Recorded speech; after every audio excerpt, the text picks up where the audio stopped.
Mm. What is up, Googlers and YouTubers? It's your boy Henry, and I'm back at it again with another review. Guys, can't check out the subscribers. Want to say what's up to the subscribers. Guys, if you would take one quick second to press the subscription button, by you pressing the subscribe button, what happens is I'm going to come back at it again with another review, and let's go ahead and get to the review. Guys, real quick, also, I want to give a shout out to Tubi. Free TV on Tubi. All you have to do is go watch free movies and free TV on Tubi. Just get on Google Tubi, download the app, and it'll come right up, and you can go ahead and get started and watch this movie right here specifically as well at the time of this recording. Guys, now we're here to lead the review for the movie The Exorcist of Emily Rose. Man, The Exorcist of Emily Rose. I want to give a big shout out to Jennifer Carpenter. Oh my God, man. Jennifer Carpenter. You know what's so crazy is the truth is that Jennifer Carpenter is famously known as Detective Deborah from the TV show on Showtime, Dexter. And she had a huge career with that. You know, Dexter is just Dexter, man. It's, you know, it's whatever. It's Dexter, you know.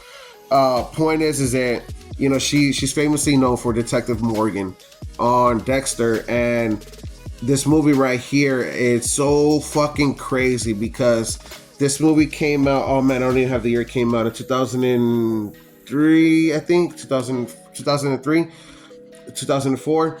Guys, the thing about this movie right here when it came out, okay, so check this out, guys. This is a real quick story. I was in high school when this movie came out, and I remember me and my homegirl, Christina, were skipping school. So, you know, we were still, you know, we were just smoking weed or whatever at the time, right? But we would skip school and, you know, try to smoke weed or whatever. And she had a Hollywood rental card, right? And I had money at the time, so we skipped school. We went to the movie place and we went to go rent movies.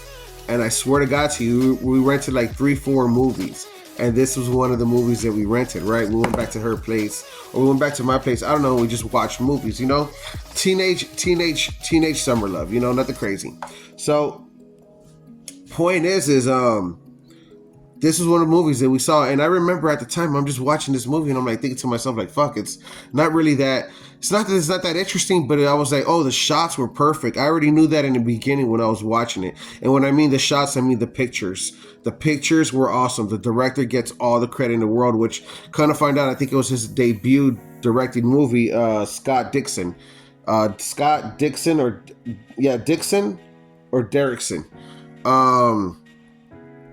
Wow, man, fucking great movie. I see, the thing about this movie is that I really gave a lot of props to is, again, like I said, it's Jennifer Carpenter pulling off The Exorcist of Emily Rose. The story itself is told really, really well. You guys know I'm about the writing. So the writing itself in this movie, pretty much what they are doing is they're charging, the state is charging a father priest with the murder of Emily's Rose while he performed an exorcism that wasn't completed, and the state is trying to say that she had epilepsies.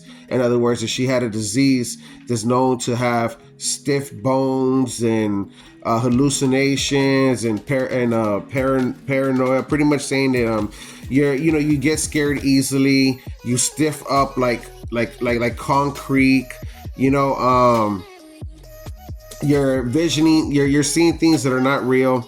So the state is trying to prove that it was her sickness that was getting her, that was making her react like this, while the father knows that it was a demon. Such a great movie told. Again, like I said, the storyline itself is badass. Not to mention the lawyer who's defending the father priest. Fuck, man, I forgot her name. And it fucking sucks because even though I forgot her name, man, she's a real CIA agent. She's from Congo, and she did Ozark with my boy Jason Bateman did. Fucking badass actors, dude. That was a great project. But like I said, but on this one though, she's the defending lawyer, and she fucking kills it, man. She fucking kills it.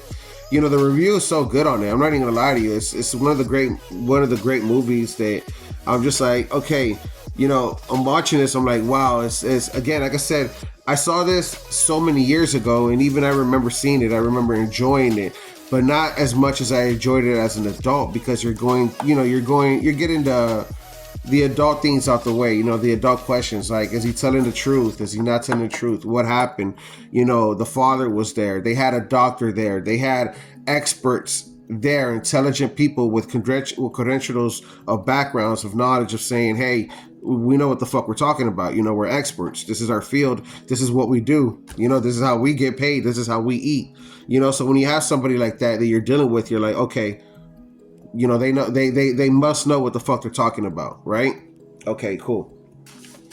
So with that being said, yeah, it's such a great movie, and then talking about demons, and I don't want to do that too much or whatever, but we know that they're real. I absolutely know the demons are real. I've always known the demons are real since I was a little boy, because I believe what it is if you went to Catholic school like I did, or if you have any kind of religion background, not to say they train you for it, but they do prepare you for it. They prepare you for what's coming, in other words. Very strong words, love the churches, in other words. Roman Catholic myself. I still pray like the old ways, peace be with you, and peace be with you, thy neighbors and all that stuff. Jesus Christ is my Lord and Savior. And I don't mean to make this about all that, but the reason why I bring it all up and why it's important, because just like I said, when you're watching these kind of movies, guys, I know it sounds like a joking matter, but it's kind of not. You kind of want to pray after watching these kind of movies, because you don't want to invite demons into your homes. And these movies are definitely that. They leave invitations open. They leave open invitations. And you get nightmares, in other words, and it takes a while for them to go away. So again, Jennifer Carpenter, oh my god, she's fucking amazing in this movie. She did really good. The shots, like I said, her and the director, they